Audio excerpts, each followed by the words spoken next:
இப்ராஹிம் நபிக்கு பிறகு வந்த நபி லூத் அலைஹிஸ்ஸலாம் அவர். அல்லாஹ் அவரை அனுப்பிய சமூகம் மிகவும் மோசமான நிலையிலும் மிக கேவலமான பழக்கத்திலும் இருந்தது. அந்த ஊரின் மக்கள் ஆண்களை நாடுதல் என்ற இயற்கைக்கு மாறான பாவத்தை திறந்த வெளியில் சாதாரணமாக செய்து வந்தனர்.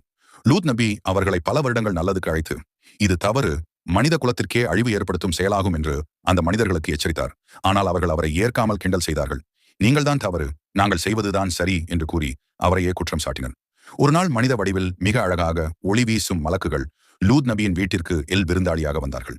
மனித உருவத்தில் இருக்கும் மலக்குகளை பார்த்து தவறான ஆசையோடு அந்த வீட்டை சுற்றி அழுக்க எண்ணங்களோடும் பார்வைகளோடும் அந்த மலக்குகள் உருவத்தில் இருக்கும் ஆண்களை அடைவதற்காக மக்கள் ஒன்று கூடினார்கள்.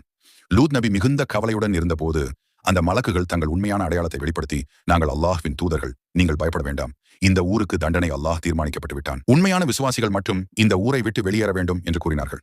இதற்கிடையில் லூத் நபியின் மனைவி வெளியில் நபியின் மனைவி என்ற பெயருடன் இருந்தாலும் உள்ளுக்குள் லூத் மக்களை ஆதரித்து வந்ததால் அவர் அல்லாஹ்வின் தண்டனைக்கு ஆளானார். மலக்குகள் அந்த ஊரை முழுவதும் அடித்தளத்திலிருந்து மேலே தூக்கி தலை கீழாக மாற்றி கீழே வீசி நொறுக்கினர். அதன் பின்னர் கடினமான சூடான கற்கள் மேலிருந்து மழையாக விழத் தொடங்கியது. இந்த கற்கள் சாதாரணமானதல்ல. ஒவ்வொரு கல்லும் யாரை தாக்க வேண்டும் என்று பெயர் சொல்லி குறிப்பிட்ட உடையதாகவும் அந்த நபர் எங்கே ஓடினாலும் அவரை துரத்தி துல்லியமாக அடையும் வகையில் அனுப்பப்பட்டவை.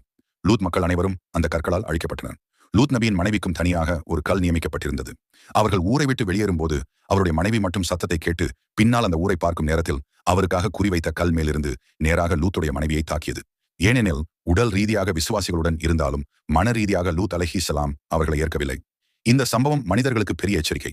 நபியின் குடும்பத்தில் இருந்தாலும் உண்மையான நம்பிக்கை இல்லை என்றால் அது பாதுகாப்பளிக்காது. ஒரு சமூகமே பாவத்தை சாதாரணமாக செய்வதால் அது தன்னைத்தானே அழிவு நோக்கி இழுத்துச் செல்கிறது. அல்லாஹ் தண்டனை அனுப்புவதற்கு முன் எப்போதும் நபிகள் மூலம் மக்களுக்கு போதனையும் அவகாசமும் எச்சரிக்கையும் வழங்குவான். ஆனால் மனிதர்கள் திரும்ப மறுத்தால் அதன் முடிவு அழிவாகும். மேலும் குற்றம் செய்தவருக்கே மட்டும் தண்டனை வந்தது. லூத் நபியை நம்பிய மக்களை அல்லாஹ் அவர்களை பத்திரமாக பார்க்கத்தான். இதுவே அல்லாஹ் தண்டனையின் நீதி. இன்று உலகில் சில பகுதிகளில் இதே போல இயற்கைக்கு மாறான பாவங்களை சாதாரணமாக அதுவும் பெருமையாக செய்கிறார்கள். இதை ஊக்குவிக்கும் சமூகங்கள் அதிகரிப்பது லூத் நபியின் சம்பவத்தை நினைவுக்கு கொண்டு வரும்படி ஒரு கடுமையான எச்சரிக்கையாக இருக்கிறது.